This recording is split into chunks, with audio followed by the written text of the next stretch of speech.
એકલા એકલા ખાવાનું હોય. જોઈ શકો છો તમે કેરીઓ પાડતા જઈને નકરા કેવા કરો. મોટી મોટી દાબ હાલે મારી કરી દીધી છે. આવી રીતના કંઈક બળદથી ખેતી કરે છે. ચોખ્ખું પડ્યું ભરેલું કેરી છે. હેલો ફ્રેન્ડ, જય માતાજી, જય કષ્ટભંજન દેવ. તો કેમ છો બધાય? હું ઉમેદ કરું છું કે તમે બધા મજામાં હશો અને હું પણ મજામાં છું. તો બધાને હાજર નરવા રાખે ભગવાન એવી શુભેચ્છા આપું છું. તો 2 દિવસથી તો વરસાદ બહુ જ હતો અને જોઈ શકો છો આ બાજુ બકરા છોડી દીધા છે અને હજુ વાવણ કંઈ થઈ નથી કેમ કે વરસાદ પડતો તો વરસાદ રહે તો આવે ને. અને પહેલાં તો પાણી હતું એટલે હોય પણ થોડું ઘણું હોય. ઉનાળે બરોબર નહીં જામે કેમ કે ઢોરાને ભરા બધું છૂટું હોય એટલે. અને અહીંયા જોઈ શકો છો જામફળ કેટલા બધા આવ્યા છે. બહુ બધા જામફળ આવ્યા છે પણ ભલે જાતા મારી મમ્મી એનું શેત ખરા તો ઘરે બકરા વાડીમાં કરી જાય એટલે ફાળ હે જ તે મેં કિનાવીશું. તો આજે કામકાજ હાલે છે. એલકેસ અહીં જોઈ શકો છો કેરી ખાય ને ગોટલું નાખે છે આ બાજુ. હું અને ગોટલું દેશે અને અહીંયા હું તમને બતાવું માટે નવો જુગાડ બનાવ્યો છે મારા પપ્પાએ. લાકડાથી આવું કંઈક બનાવી દીધું છે ને અહીંયા એલકેસ અહીંયા રીને કેરી પાડે છે. જોઈ શકો છો તમે આવી રીતના કંઈક હાલે મારી ઉપર નહીં પાડતા હો કેરી પડે. તો થોડી ઘણી આમ તો ઝાઝી બધી કેરી લાગી હતી પણ નહીં ભાળે. તો કેરી ઝાઝી બધી લાગી હતી પણ વરસાદ પહેલાં આવ્યો અને વાવાઝોડું આવ્યું એમાં બધી કેરી પડી ગઈ હતી. હવે થોડી ઘણી રહી છે તો ઉતારી લઈએ કેમ કે હવે શાક પડી ગઈ છે ને તો શાક પાડે ને પછી કેરી ઉતારે ને તો સારી રહે. અને આવો જુગાડ કેમ કર્યો કહું કે નીચે કેરી પસડાય ને આમ પાડે ને તો નીચે કેરી પસડાય ને એટલે છુંદાઈ જાય ને તો સારી ન રહે. અને આમ નીચે ન પડે ને ડાયરેક્ટ એમાંથી હાથથી લઈ અને હાથમાંથી થેલેથી આમાં ડાયરેક્ટ ઉતારશે ટોપલામાં એટલે સારી રહે. પછી દાબો કરી દેવાનો પછી પાકી જાય ને ખાવાની. એખારે વેચવી હોય તો વેચાય પણ અમારે વેચવી નથી, ઘરે ખાવા જ રાખવી. હાલો હું કાઢી લઉં. આ બાજુ આવો દો તો હા 12 માસી આંબો હોય ને એટલે મોર આવે. ક્યાં મારા પપ્પા બતાવે આંબે હજી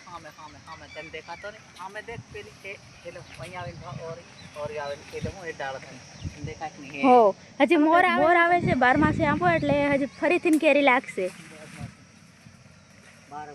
12 માસ લાગે હે. આ જોઈ શકો છો આવો કંઈક મોર આવે છે. ઝીણી ઝીણી કેરી પાડે. કેરી પડી કાંજીભાઈ પાડમાં વાઘે તો માથું ફૂટી જાય. અને આજે તમે ઘણા દિવસથી ને ચોટલો ગુથી લીધો સરસ મજાનો હે. મને એવો વિચાર આવ્યો કે આજે ચોટલો ગુથી નાખું નવરી નવરી હું તો. અને આલો ઉતાર લીધી બેન. સરસ મજાની છે તો ખાવામાં બહુ મીઠી લાગી. કેસર કેરી ને પપ્પા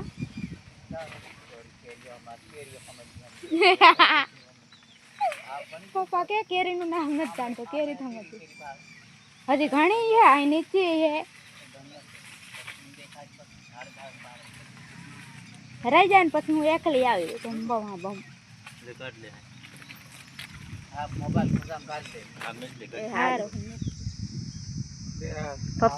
પપ્પા ભર ખાલી કરી લો.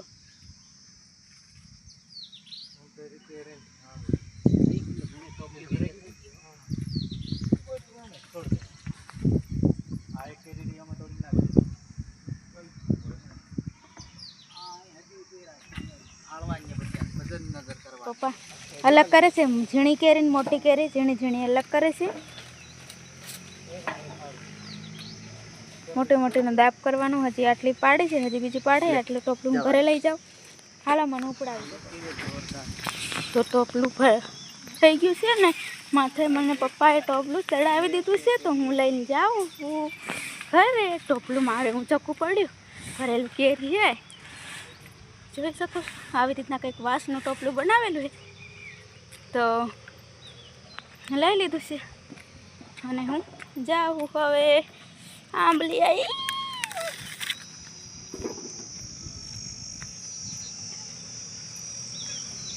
આવી કંઈક વાવણી કરવા માંડ્યા આની પર જોઈ શકો છો તમે.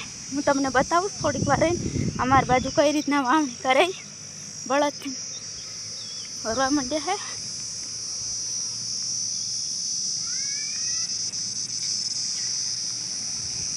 મમ્મી લે પકડ લે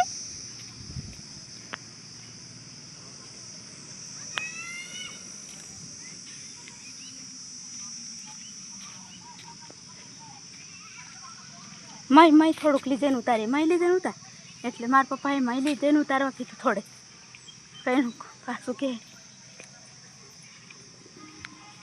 જખ ને ઓ જખો લે ફોન પકડ આ પકડ ઉતાર તો ફોન ટોપલું લઈ જવાનું પાછું કે ઠેલું લીધું મમ્મી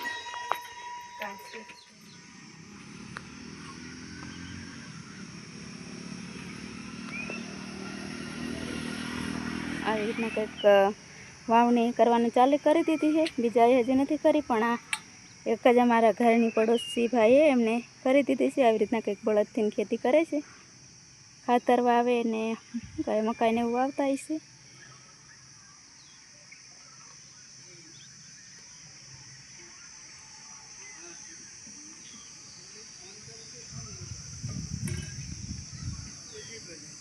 અહીંયા મકાન બનાવવાનું કામકાજ ચાલુ છે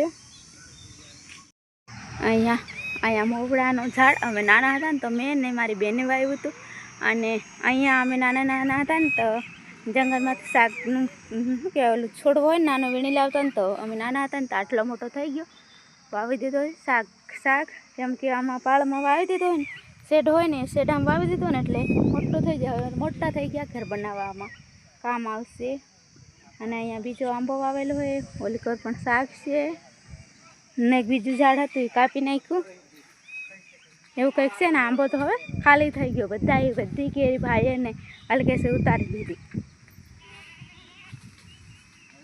ને આ મકાન બનવાનું કામકાજ ચાલુ છે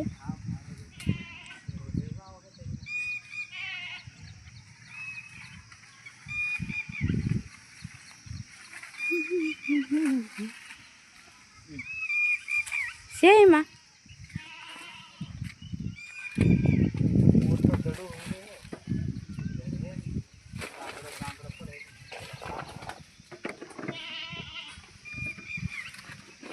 બસ જાવ દો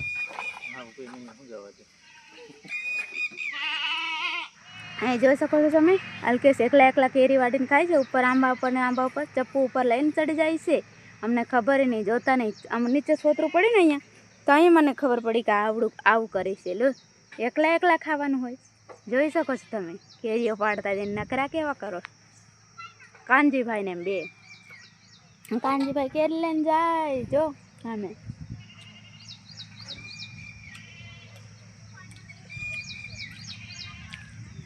પપ્પાનો નાનો બગીચો છે મારા પપ્પાનો તો ફ્રેન્ડ્સ અત્યારે વાગી ગયા છે કેટલા વાગે 5-6 તો 6 વાગી ગયા અને એક વાત કહું આ વરસાદનું વાતાવરણ છે ને તો 3 વાગે ને તો અમને લાગ્યું કે 6 વાગે વાય કરી અને જલ્દી જવાનું પછી ઘડિયાળ સામે જોઈને તો 3 વાગેલા હતા દાળ મૂકીને ત્યાં પછી કરતાં 5 વાગે તો જમવાનું બની ગયું જમી લીધું આજે વહેલા તો વાળું પાણી કે કાઠિયાવાડી ભાષામાં વાળું પાણી કે અને અમારે ખાવાનું કે નહીં હતું તો ખાઈ લીધું અમે અને હવે નવરા થઈ ગયા વહેલા હાર તો કાંઈ નહીં અને આજે પપ્પાએ મસ્ત મજાની સફાઈ કરી નાખી એની કેમ કે હવે વાવણી કરવાની છે મકાઈ ઓરવાની છે 1-2 દિવસમાંની એટલે તો અમારે ઓરી જોઈએ એટલે પપ્પાએ બધું સાફ કરી દીધું મરચાં ને બધી અહીંયા પણ સરસ મજાની કરી દીધી ને આ છે લીમડો તો કાંઈ નહીં આજનો દિવસ કંઈક અમારો આવો રહ્યો નહીં હતો કેરી ખાવાનો રહ્યો નહીં છેલ્લી કેરી વરસાદની નહીં તો કાંઈ નહીં મળે નેક્સ્ટ વ્લોગમાં તો શું બધા સ્વસ્થ રહો મસ્ત રહો તંદુરસ્ત રહો અને નવા હોય તો સબસ્ક્રાઈબ કરી નાખજો જો ના હોય તો પૂરેપૂરા વિડીયો જોજો વિડીયો ગમે તો લાઈક કરજો અને ન ગમે તો લાઈક કરી જ નાખજો બીજું શું કહેવું હે ને તો કાંઈ નહીં બાય બાય, જય માતાજી, ગુડ નાઇટ બધાને. અત્યારથી